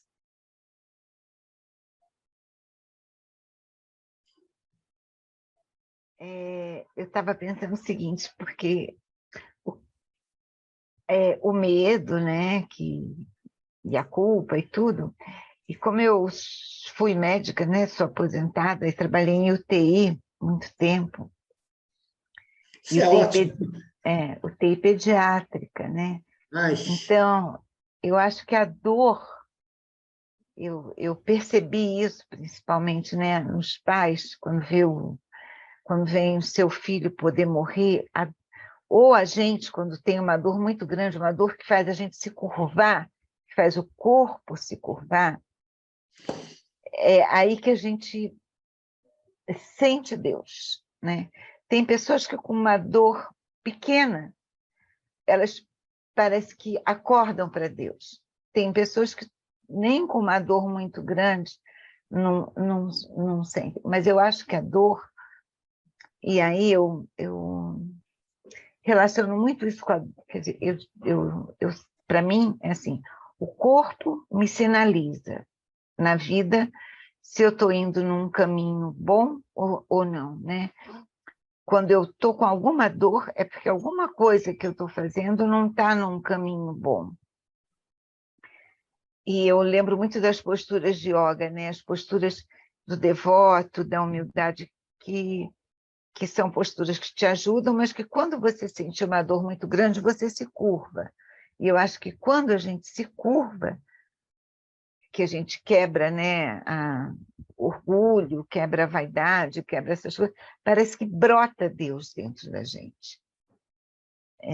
Eu vejo muito a dor como um elemento que nos ajuda, embora seja dolorido, mas eu acho que a dor nos ajuda eu vejo por mim, por um acidente gravíssimo que eu sofri, e como eu parece que vi Deus assim, né, na minha... E aí as decisões vêm quase que espontâneas, né? Você é muito maior que você, né? Bonito, muito bonito o que você falou, porque realmente a dor é uma técnica. Mas nós, como humanos, a gente reclama, no bom sentido, porque você também, a dor no outro ajuda você a criar a compaixão. Porque você fala, cara, como isso dói. E aí, obviamente, a primeira coisa que a gente faz é sentir raiva de Deus. Mas a dor no outro também vai fazê-lo crescer. Só que nós, como seres humanos, temos um aspecto gregário, você quer defender o outro da dor. E a pior coisa que tem, por exemplo, é quando os pais mimam muitos filhos. Porque eles não permitem que os filhos cresçam porque eles querem evitar o máximo de dor. Inclusive, o William Sadler, ele escreveu um livro em 1929, The Mind at Mischief, que ele fala exatamente isso. Ele era psiquiatra, né? ele fala assim, o grande problema dessa geração, olha, em 1929, é que não prepara os seus filhos para quando forem adultos. Então, se morre alguém da família, não pode contar para a criança. Se acontece alguma coisa, também ninguém pode falar. Então, a criança começa a ter uma imagem do mundo de Papai Noel. Não esteja errado, Papai Noel é legal porque você depois vira para Deus.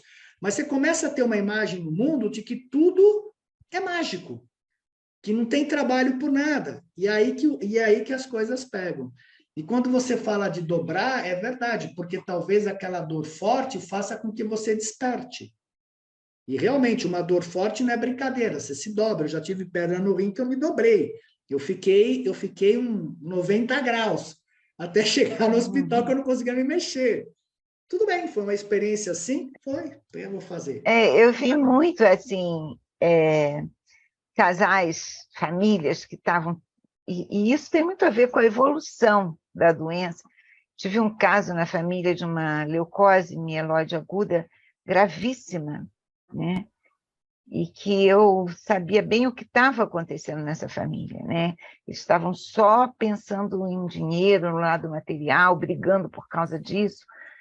E eu falava, olha, enquanto vocês não mudarem um pouco o tom...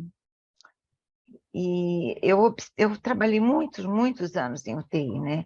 Então, eu vi assim, quando um casal está brigando muito, né? Com muito ódio, com muita coisa, e uma criança tem um traumatismo craniano grave, ou uma doença, uma leucose, alguma coisa assim, se esse casal se reconcilia, geralmente aquilo tem uma evolução boa. E essa reconciliação eu vejo muito como aproximação de Deus, do amor, né? E tem uma coisa que um dia você falou em uma das suas palestras, que um dia eu falei, Deus, por que você fez a gente, né? Aí alguém me respondeu assim, porque ele estava muito sozinho, ele precisava de companhia. E eu acho que você já falou alguma coisa alguma vez assim. Falei. Mas era isso. E tem aquele livro, eu não me lembro o nome dos autores, que eu li já muitos anos atrás, que é A Doença como Caminho. Porque né, ele fala claramente como a doença nos volta para o mundo espiritual. Porque a hora que você sai do dia a dia, que você não tem tempo para pensar, mas só para sobreviver, você não procura Deus. Então, a doença, às vezes, vem para você parar. Fala, Daniela. Obrigada. Obrigado você. Então, Marcos, eu estava pensando aqui que é considerado uma técnica também de evolução quando se trata de negação. Parece que a nossa mente, ela não foi feita, entre aspas, para negação. Até os mandamentos. A gente vai observar os mandamentos. Não matarás, não roubarás. Parece que eles foram propositadamente feitos para serem exatamente quebrados. Essa é a impressão que passa. É assim, quando a gente fala assim, não pensa num elefante branco. Não tem como não pensar, você já pensa. Então, assim, essa também é uma técnica, porque, assim, tem a questão da memória celular. Eu tentei não, que não existe tentativa. Pedir para tentar pegar alguma coisa, você vai lá e pega. Eu procuro, no meu dia a dia, não me pegar nesse pensamento de que nessa crença, que eu acho que é uma crença, de que o sofrimento é usado como uma técnica. Porque eu para mim, né, como eu funciono, eu automaticamente já atraio experiências que envolvam sofrimento para eu poder evoluir. Então, eu já mudei. Eu peço, não, como é que eu evoluo aqui da melhor maneira possível, com felicidade, com sorrisos e alegrias aqui. E não vem aquela coisa, pois você vai viajar para um lugar lindo, magnífico, vai ganhar na loja. Não, vem assim, sua mãe tem um câncer. Escolhe aí. Como é que vai ser? Vai ser na alegria ou na dor? Aí você, uau, eu tenho uma escolha aqui, beleza, tá morrendo, não posso fazer nada, escolha dela, e aí, eu vou sofrer, vou sorrir, como é que vai ser? Ou então, podia ser também, ganhou na Mega, prêmio máximo, vai lá curtir. Ok. Mas, assim, quando você entende que é o seu posicionamento, sua escolha, e aí eu fico pensando nesse lance da negação. Parece que não foi feito para negar. É uma técnica também. Com a negação, o subconsciente não parece, né, por todo mundo que estuda, ele não entende o não. Então, você sempre tem que afirmar o positivo, né? Eu quero isso, eu determino isso, mas de forma positiva, porque o subconsciente não entende o não. A questão é que, apesar de tantos livros que tem, pouquíssimos ensina como você trabalhar o subconsciente. E outros que ensinam, eles ficam ensinando você para manipular. Então, eu vou subir até Deus e vou determinar que Deus mude tudo. E não é bem assim, né? A gente tem que trabalhar dentro de um campo de ética e também trabalhar dentro da forma como as pessoas pensam. E você tem que, quando vem uma coisa muito ruim, eu costumo duvidar. Falar, Marcos, você não é capaz disso. Eu falo assim, olha, de onde vem esse pensamento? Eu duvido que não sou capaz de fazer isso. Eu determino que eu sou capaz. Eu reescrevo a memória. Porque a questão, Daniela, a gente vai ver no outro estudo, é como reescrever a memória. Porque o nosso consciente é todinho programado com esse nosso passado e a nossa carga genética, e você não apaga as informações do inconsciente, você reescreve. Esse é o nosso trabalho. Isso era uma coisa que eu ia comentar contigo. Se você ler aquele livro da Jill Bolte Taylor, a cientista eu me livrar de defeitos que eu vejo que é da minha família, eu simplesmente volto lá quando eu era criança, que assim, não tem como mudar algo que você não vê. O nosso problema é porque a gente quer esconder embaixo do tapete. Se sentiu mal aí, não quero pensar nisso. Não, pô, vai olhar o que é que está causando aquilo lá, que já dá uma limpada, né? E aí eu vou e faço o quê? Uma técnica totalmente imaginativa mental. Eu volto lá no passado, na situação, e revejo funcionando o final do jeito que eu gostaria que fosse. Pronto, reescrevi minha memória. Essa é uma técnica que você está usando que também pode, eu não sou muito imaginativo, eu prefiro usar mais a coisa, olha, não é assim, eu determino isso. Angélica, você quer falar ou quer deixar para o final só para eu poder terminar? Tá desligado seu microfone. Falta pouco para terminar, posso terminar, Angélica? Pode. Deixa eu terminar então, porque senão já são 9h29, tá bom? Sim. Então, deixa eu voltar aqui para a gente ir, senão não vou acabar essa coisa hoje. Bom, então, de nenhum desses dois sistemas, o ser humano encontra-se completamente consciente durante a vida mortal. Portanto, ele deve trabalhar com a mente da qual é consciente. Agora, isso é a parte mais importante, pessoal. E não é tanto que a mente compreende, mas sim o que a mente deseja compreender, que assegura a sobrevivência. Não é tanto o que a mente que se constitui na identificação com o espírito, mas o que a mente está tentando ser, tá vendo? Não importa onde você chegou no degrau que você está. O que importa é você estar olhando para o degrau de cima que você quer alcançar. E não é tanto o fato de que o homem seja consciente de Deus que o leva a ascender no universo, mas o fato de que ele aspira a Deus. Então, não adianta saber da existência de Deus se você não aspira. O que vós sois hoje não é tão importante quanto aquilo em que vos estáis tornando no dia a dia e na eternidade. Então, veja, eu cheguei num degrau porque a evolução é contínua. Eu cheguei nesse degrau, não adianta separar e falar, legal, cheguei bem, não vou fazer mais nada. Não, você já vai ser cutucado para continuar, porque o que importa é você ir cada vez mais para cima.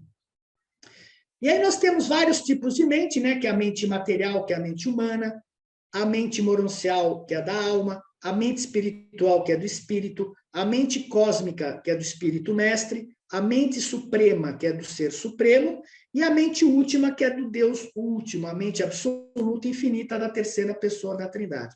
Então, todo o drama do universo se desenvolve dentro da mente. Algumas pessoas dizem, porque nós estamos no holograma, de que isso daqui é holograma. Eu não sei. realmente nunca consegui saber se isso é holograma ou não, se isso é realidade. Mas o que eu vejo é a realidade que a gente vive cada dia, sendo Matrix ou não Matrix, é o que a gente está vivendo. E uma coisa super importante, né, que o livro de Urantia nos trouxe, que eu acho fundamental, é a questão dos espíritos ajudantes da mente. Porque se você parar para pensar, como é que você aprende, desde criança, a movimentar o braço, pegar as coisas, pôr na boca? Quem está fazendo isso? É automático? Não. Né? De você se defender. Isso daqui tem os chamados espíritos ajudantes da mente, que há um termo incorreto aqui, porque eles não são espíritos, eles são circuitos ajudantes da mente, mas o livro põe como espíritos, não sei porquê, e eles seriam os instrutores do subconsciente. Porque tudo aquilo, como eu sempre falo, nós somos uma folha em branco. Então, tudo tem que ser ensinado para a gente. Então, esse espírito, o espírito materno, né, do universo local, é que provê esses espíritos ajudantes da mente. E o primeiro espírito é o da intuição, que é o instinto animal, que é a percepção rápida, os instintos de reflexo.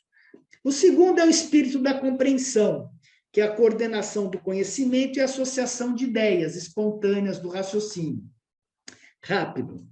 O terceiro é o espírito da coragem, que é a fidelidade, né, a base da aquisição do caráter e raiz intelectual, da fibra moral e da bravura espiritual. O quarto é o espírito do conhecimento, que é a curiosidade, que é a mãe da aventura e da descoberta, o espírito científico no homem, né? Nos animais é a busca pelo alimento, é ir para outras regiões. O espírito do conselho, que é o impulso social, o dom da cooperação com a espécie. E todos esses 5 primeiros espíritos, eles dizem respeito tanto aos humanos como aos animais.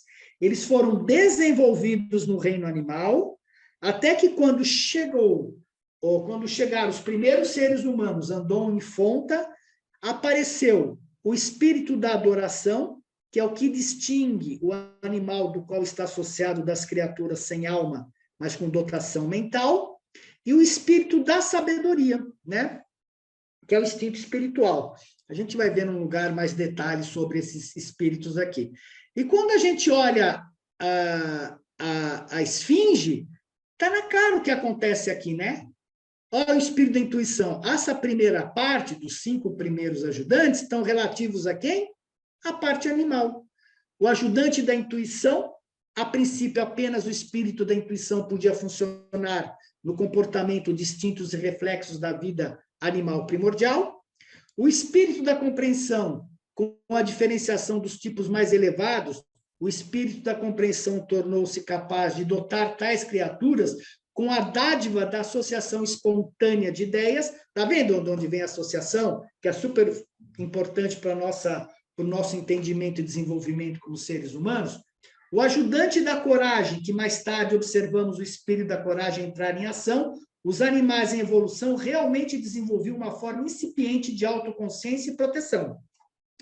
O ajudante do conhecimento, depois do aparecimento dos grupos de mamíferos, veja, o conhecimento só veio quando vieram os mamíferos, aqui é um portador da vida falando, nós observamos o espírito do conhecimento manifestando-se na mente crescente, e depois o ajudante do conselho, a evolução dos mamíferos mais elevados, trouxe a função do espírito do conselho, com o crescimento resultante do instinto de grupo e com os começos do desenvolvimento social primitivo. Passado aqui, nós precisamos ver a parte da cabeça, né? Que é o quê? O ajudante da adoração, na consciência animal, de potenciais supra-animais, para a percepção da realidade do instinto humano primordial na direção da deidade. Veja, não fosse o ajudante da adoração, nunca o animal poderia ter a percepção da deidade. E o ajudante da sabedoria, que é a tendência de dirigir a sua adoração para canais mais elevados de expressão e na direção de conceitos sempre em expansão da realidade da deidade, que é esse daqui, ó. Como diz a esfinge, decifra-me ou te devorar-te-ei, ela não vai mais nos devorar, né? Porque isso daqui nos diz respeito a esta parte aqui, ao ser humano com o espírito da adoração e da sabedoria, apoiado com base no animal, e isto que é evolução. E aí nós temos o Espírito Santo, e essa é a dotação inicial da supramente. Acima da nossa mente, nós temos a supramente, que é onde mora o ajustador do pensamento, que aparece em todas as personalidades humanas de boa fé. Essa administração, para uma mente que almeja a adoração e que deseja a sabedoria, quer dizer, podemos ser seres humanos, mas aquela personalidade humana pode decidir não adorar, não ir para a sabedoria. E ela cria a capacidade de autorrealização dentro do postulado da sobrevivência humana, tanto no seu conceito teológico, quanto como experiência real da personalidade. Aqui tem um aspecto interessante, que é ele falar da autorrealização. Veja, não é destruir o ego, a personalidade, essa personalidade humana, mas ela tem que se autorrealizar dentro da onde ela vive. Isso é importante. Então, você pode ir para Deus, você pode ir para o seu ajustador, mas ele vai te ajudar você a realizar como ser humano. É importante essa realização aqui na matéria. A questão é que nós queremos pôr a mente racional para resolver os problemas. E quem tem que resolver os problemas referentes à matéria é Deus. É esse espírito superior, é o nosso ajustador do pensamento. Porque quem tem um corpo físico é o ajustador. Não é nós que temos um espírito, é o ajustador que tem um corpo físico, né? E aqui tem essas entidades ministradoras da mente humana. Então, é o espírito ajudante da mente, que é o espírito materno do universo local. O espírito materno, que nós chamamos de Espírito Santo, que é o circuito espiritual do espírito materno do universo local. Temos o espírito residente, que é o nosso ajustador do pensamento, que é o fragmento pré-pessoal do Pai. O espírito da verdade, que é quando você tem um ser auto-outorgado, como Jesus, que veio aqui, ele deixa no planeta, quando vai embora, esse espírito da verdade, e o guardião do destino Serafim, que cuida também de nós. Então, veja quantos ajudantes nós temos para colaborar com a nossa evolução, para criar um ser de origem animal e permitir que chegue a Deus. E aqui, o Michelangelo foi genial, porque ele pintou a Capela Sistina em 1508. E quando você olha esse desenho, você vai ver aqui Deus, o teu ajustador do pensamento, logicamente personalizado, mas ele não é personalizado. Aqui você vai ter os ajudantes da mente, olha aqui, ó. E aqui você vai ver Deus esticando o dedo. E por que Adão, por que o ser humano está com o dedo abaixado? Porque levantar o dedo é uma questão de livre-arbítrio para se conectar com Deus. Então, ele já sabia, e olha aqui a mente humana, ó, direitinho, ó, a parte límbica, olha aqui a mente humana, né? O antropomorfizado, Deus antropomorfizado, está aqui. Olha o que ele fez já naquela época, quem sabia que a mente tinha tudo isso? Olha lá, ajustador do pensamento, ajudantes da mente e o livre-arbítrio. Olha aqui a foto da mente. Está vendo? Bom, e o que diferencia dos animais? Autoconsciência, eu sou consciente que eu sou consciente. Senso do humor, que veio com o sangue adâmico. Memória retroativa e profética, eu consigo lembrar do passado e com os erros aprender e também posso prever o futuro. Habilidade de imitação, que são os neurônios espelhos já bem conhecidos pela ciência e que os papagaios e macacos imitam, mas é devido a esses neurônios espelhos. Através do neurônio espelho que você consegue entender o que o outro te fala, os movimentos que o outro faz, porque você tem que interpretar dentro de você. Habilidade de abstração, aprender uma nova verdade a partir de uma verdade conhecida, circuito da mente, coisa que os animais não têm. Dons constitutivos da mente, que é o espírito da sabedoria, o espírito da adoração e o Espírito Santo. Personalidade e ajustador do pensamento e espírito da verdade. É tudo isso que nos diferencia dos animais por causa daqueles dois, por causa do ser consciente de que é consciente. O ajustador do pensamento, né, o espírito, é o espírito divino que reside na mente do homem, então está aqui ele personalizado, mas ele não é, né, uma pessoa em si. Não é uma personalidade verdadeira, eu falei que ele é pré-pessoal. É uma realidade verdadeira porque ele vem de Deus e Deus é a realidade do universo, né? E ele é da ordem, é uma realidade verdadeira da ordem mais pura conhecida no universo. O ajustador, como criatura, é pré-pessoal, ele tem pré-mente e pré-vontade, e ele vai ganhar tudo isso, ele vai ser personalizado, vai ter mente e livre-arbítrio a partir do instante que ele se fusionar com o ser humano, com aquela personalidade humana, e está destinado a transformar-se em uma parte da personalidade da criatura mortal quando esta alcançar a sobrevivência para a sua alma. Residência do ajustador. Não se deve considerar que os ajustadores vivam no cérebro material dos seres humanos. Eles não são parte orgânica das criaturas físicas dos reinos. O ajustador é espírito, ele não pode viver num mundo tão denso como esse. O ajustador, por isso que quando há fusão no mundo material, aquele ser deixa o corpo aqui queimando, né? Como foi visto lá com Enoque, ou quem assistiu, viu ele saindo como uma carruagem de fogo, porque o ajustador não tem como estar presente aqui no mundo físico. O ajustador do pensamento pode ser visualizado mais apropriadamente como residindo na mente mortal do homem, do que existindo dentro dos confins de um único órgão físico. E o ajustador, indiretamente e sem ser reconhecido, comunica-se constantemente com o seu sujeito humano, especialmente durante as experiências sublimes de contato adorador da mente para com o espírito na supraconsciência. Então, quando você faz yoga, você faz meditação, o que você está querendo, na realidade, é ter esse acesso à supraconsciência para falar com o seu ajustador. Só que o pessoal faz um monte de, porque eu vou fazer yoga, eu vou fazer isso, eu quero lá. Não, o que você está querendo é simples, você quer entrar em contato com o seu ser interior. E é isso na supraconsciência e é no silêncio que você consegue isso. E qual é a missão do ajustador junto aos mortais? Está aqui, ó, que eu chamo que é o grilo aqui falante do Pinóquio. É representar o Pai universal, porque ele é um fragmento do próprio Pai, é trazer a alma à existência, elevar a mente e a alma aos níveis espirituais da perfeição, trabalhar com a mente humana, alimentando-a com valores espirituais, é transformar este ser que não tem existência real, que é de madeira, num verdadeiro ser humano. Do ponto de vista do ajustador, é transformar um ser de origem animal num ser espiritualizado. E assistir à evolução da alma imortal na sobrevivência eterna. Por que temos ajustador? Porque Deus, o Pai, não desce, nem pode ele próprio descer assim, a ponto de fazer um contato tão pessoal com um número quase limitado de criaturas ascendentes em todo o universo dos universos.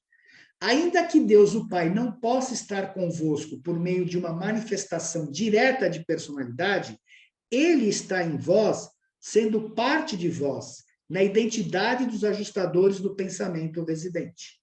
Assim, pois, o Pai, que é o mais afastado de vós, porque está na Ilha do Paraíso, a gente sabe que é uma eternidade para a gente chegar até lá, em personalidade e em espírito, aproxima-se o mais perto de vós por meio do circuito da personalidade e do toque espiritual da comunhão interior com as vossas próprias almas de filhos e filhas mortais de Deus. Acontece que Deus é muito mais do que a gente imagina. Ele é absoluto, ele é infinito. Como o infinito poderia estar contido dentro do finito? Por isso que ele manda um fragmento dele, porque o Pai é muito mais daquilo que a gente imagina. E qual é o objetivo do ajustador, né? O ajustador do pensamento é um fragmento de Deus pré-pessoal, tem origem divina e infinito, ele vem da perfeição, ele é espírito, e nós somos os peregrinos ascendentes, temos uma personalidade, origem animal no mundo finito, crescemos através da experiência, criamos uma alma, e esta alma está destinada a ter essa fusão com o espírito. E a hora que você tem esta fusão com o espírito, né, os ajustadores tornam-se personalizados, quando através da fusão com a alma ou de algum serviço especial recebem uma personalidade. Então, você se personaliza ao ter esta fusão com o ajustador. Agora, olha que interessante, essa imagem é perfeita. Por que o ajustador fica por trás do ser humano? Porque em todo o universo manifestado, todo ser que tem personalidade sempre tem a primazia. O espírito vai ficar por trás orientando, mas quem vai estar realmente no direcionamento, na vida, é a personalidade. E por isso que essa figura é perfeita. O espírito fica por trás, quem fica na frente é a personalidade. E o que é a alma, para terminar? É a parte do homem que reflete o eu, que discerne a verdade e percebe a parte espiritual do homem e, para sempre, que eleva o ser humano acima do nível do mundo animal. A autoconsciência em si e por si mesma não é a alma. Então, veja, o fato de eu ser consciente, que eu sou consciente, não é a minha alma. Características da alma: escolha moral, busca espiritual, capacidade de conhecer a Deus e o impulso de ser como Ele. Por que a alma tem essa capacidade? Porque ela é formada por parte do ajustador e por parte da nossa decisão.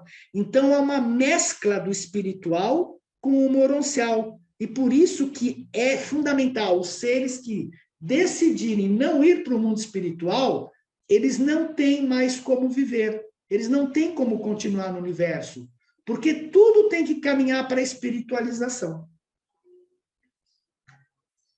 A consciência moral é a verdadeira autorrealização humana e constitui o fundamento da alma humana, e a alma é aquela parte do homem que representa o valor de sobrevivência potencial para a experiência humana. Então, nós estamos criando o nosso corpo de continuidade no universo. A alma humana, quando amadurecida, enobrecida e espiritualizada, aproxima-se dos status celestes, no sentido em que chega bem próximo de ser uma entidade que está entre o material e o espiritual, entre o eu material e o espírito. Lembra disso? Então, a alma está onde? Aqui. Aqui é o ser material, aqui é o espírito ajustador, e a alma está entre o físico e o ajustador. Por isso que ela é o intermediário entre nós e o ajustador por hora. E por isso que o livro de Urântia informa que o nosso primeiro passo é nos desidentificarmos do corpo e, sinceramente, querermos nos identificar com a alma. Porque a hora que você se identifica com a alma, você está mais próximo do ajustador. Então, é tentar, né? Isso é uma coisa que vai ocorrer nos níveis internos, desde que você aspire, mas querer se identificar com a sua alma. Porque aí você fica próximo ao ajustador. E como é o ajustador que cria a alma, você está praticamente com ele. A personalidade do homem mortal não é corpo, nem mente, nem espírito. E também não é a alma. A personalidade é a única realidade invariável em meio a uma experiência constantemente mutável da criatura. E ela unifica todos os outros fatores associados da individualidade. Então, veja, a personalidade é que unifica todas aquelas nossas tendências. Ela tem que trabalhar tudo isso, unificar essas tendências. A personalidade é o único dom que o Pai Universal confere às energias vivas e associadas de matéria, mente e espírito, e que sobrevive quando dá sobrevivência da alma moroncial. A sobrevivência da identidade depende da sobrevivência da alma imortal, de status moroncial, cujo valor divino é crescente. A identidade da personalidade sobrevive por meio da sobrevivência da alma mortal. O que acontece quando a gente morre, se a gente não aceita a fusão, esta alma criada, ela é destruída. E aquela personalidade é enviada para o Ser Supremo. A personalidade é o dom único de natureza original outorgado pelo Pai. Antecede a outorga do ajustador e independe desse. A gente recebe uma personalidade quando nasce, porque cada um é diferente, né? É diversa, original e exclusiva. É condicionada e qualificada pela natureza e qualidades das energias de origem animal, tá vendo? Condicionada pelas qualidades da energia animal, mental e espiritual que constitui seu veículo de expressão. Então, a nossa personalidade está totalmente limitada pela nossa herança genética, por todo o meio onde a gente vive, por toda a nossa criação e do ambiente onde a gente vive. Ela está total, por maior que seja o dom do Pai, nós temos essa limitação. A presença do ajustador aumenta a manifestação qualitativa da personalidade. É caracterizada pela moralidade, a consciência da relatividade no relacionamento com as pessoas e discerne níveis de conduta e opta discriminadamente entre eles, que é a questão entre o bem e o mal. A personalidade é única, absolutamente única, única no tempo e no espaço, única na eternidade e no paraíso, única quando outorgada, única durante cada momento da existência, única em relação a Deus. Então, a gente sempre vai ser reconhecível pela nossa personalidade. Ela pode ser conferida a qualquer sistema vivo de energia que inclua a mente ou o espírito, é relativamente criador ou criadora, porque nós criamos a nossa própria realidade com base em nossas decisões. Foi como a Daniela falou logo um pouco antes lá, que ela vai reescrevendo e mudando a história dela, e você pode e deve mudar a sua história. Quando conferida a criaturas materiais evolucionárias, leva o espírito a esforçar-se pela mestria sobre a matéria e energia, por meio da mediação da mente. Isso daqui é a experiência do espírito. É justamente ele fazer com que esta matéria e energia volte para Deus, com experiência. A personalidade é imutável, ela não muda. Quem muda é a alma. O ajustador e a personalidade são imutáveis, e a relação entre eles na alma não é nada senão a mudança de evolução contínua. E se essa mudança cessasse, a alma acabaria. A personalidade é caracterizada por dois fenômenos automanifestados e características de comportamento relativo a seres mortais. Autoconsciência, que consiste no discernimento intelectual da realidade, de personalidade e capacidade para reconhecer a realidade de outras personalidades, indica uma capacidade individualizada para experiência dentro das realidades cósmicas e denota o reconhecimento da administração da mente e a compreensão da independência relativa do livre-arbítrio criativo e determinado. Nós vamos ver mais sobre a personalidade na próxima aula, tá? Livre-arbítrio, que caracteriza a autoconsciência da personalidade na decisão moral, na escolha espiritual, que é escolher a verdade, no amor altruísta, que é o serviço fraterno, na cooperação voluntária, que é a lealdade grupal, no discernimento cósmicos, que é a apreensão dos significados do universo, na dedicação da personalidade à devoção de fazer a vontade do Pai com todo o coração, na adoração, a busca sincera dos valores divinos e o amor irrestrito ao divino adorador dos valores. Olha que coisa do criador dos valores, né? Doador. Olha que coisa interessante. O ser animal não tem nada disso. O ser de origem animal não tem nada disso daqui. Ele não tem moral, porque para ele a moral é do grupo, é animal. Ele não tem escolha espiritual, porque ele não sabe nem o que é isso. Ele não é altruísta, ele só está preocupado com a sobrevivência. Ele tem uma cooperação voluntária, muito após o início da humanidade, quando surge o conceito de filho e família. Ele não sabe o que é o cosmos, né? Ele tem medo do trovão, ele tem medo do tempo, ele tem medo da lua. Ele só sabe quais são os significados humanos daquilo onde ele vai. Isso daqui é uma pedra, isso daqui, se eu plantar, cresce, né? E ele sabe menos ainda da adoração. Então, todo o trabalho do ajustador do pensamento é transformar todas essas tendências que nós nascemos nessa parte do discernimento cósmico, de fazer a vontade do Pai e na adoração a Deus. A personalidade e o livre-arbítrio. Quando a matéria, a mente e o espírito estão unificados pela personalidade da criatura, ficamos totalmente incapazes de predizer as decisões do livre-arbítrio de tal ser. Isso daqui é extremamente interessante.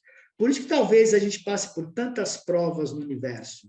Quando a matéria, a mente e o espírito estão unificados pela personalidade da criatura, ficamos totalmente incapazes de predizer as decisões do livre-arbítrio de tal ser. Por isso que nós sempre temos que nos focar em fazer a vontade do Pai. Porque ninguém sabe qual a decisão que você vai tomar, né? Então, a personalidade, o corpo físico, a alma em formação, a fusão com o espírito e o Pai universal, né? É isso aqui que nós falamos: corpo físico, alma em formação, espírito, Pai universal. E para terminar, né, um sumário que é: o que é o espírito ajustador do pensamento? É o espírito eterno e perfeito que reside em nós, que fomenta valores espirituais, é inatamente eterno e infinito. É um fragmento pessoal consciente do Pai universal. É o potencial para a continuidade da existência da personalidade humana, independente da sobrevivência da alma. Foi o que a gente viu. Mente é um mecanismo, circuito, intermediador e individualizado emprestado da mente cósmica. A mente percebe a identidade do eu, o mundo à sua volta, a relação entre ambos, e percebe Deus. A mente material morre com o corpo, e aí a gente ganha uma mente moroncial, depois uma mente espiritual. A personalidade, que é a identidade humana, a individualidade, a qualidade cósmica única conferidas a nós, meu ser total. É quem faz o discernimento e escolha de valores, a protagonista evolucionária. Então, nós somos essa personalidade que o Pai nos deu. É a origem da volição do livre-arbítrio. É originalmente eterna, mas a sua sobrevivência como identidade humana depende da sobrevivência da alma. Alma é o ego moroncial. Nós temos o ego animal, o ego humano, e a alma é o ego moroncial. A identidade com potencial de sobrevivência, que é formada pelos valores espirituais discernidos, compreendidos e desejados. É uma aquisição experiencial, tecida pelo espírito e pela mente, sua constituição é moroncial. Ego material é a identidade temporária formada por causas antecedentes, quer dizer, a nossa hereditariedade, mais a autoconsciência. O caráter é a qualidade do ego material. O ego material morre com o corpo. O ego material usa a capacidade volitiva da personalidade através da mente material. Por isso que tem um jogo entre o bem e o mal. Aqui está explicado, porque o ego material, aquele que só quer para si, que é egoísta, que tem todas essas questões psicológicas, ele usa essa capacidade de vontade da personalidade através da mente material para viver no mundo. O corpo físico é o veículo para a movimentação e experiência no mundo físico, tem demandas biológicas e é formado com base na genética. E, por último, para não haver confusão, a centelha vital, o sopro divino. Essa centelha é o fator do plasma vivo que torna padrões de matéria física inerte em matéria viva. Em outras palavras mais simples, é quem anima os nossos corpos. Nós temos vida por causa, devido a esta centelha. É suprida por quem? Pelo espírito da Mãe Universal do universo local. Quando a energia da centelha vital se esvai, o corpo físico morre.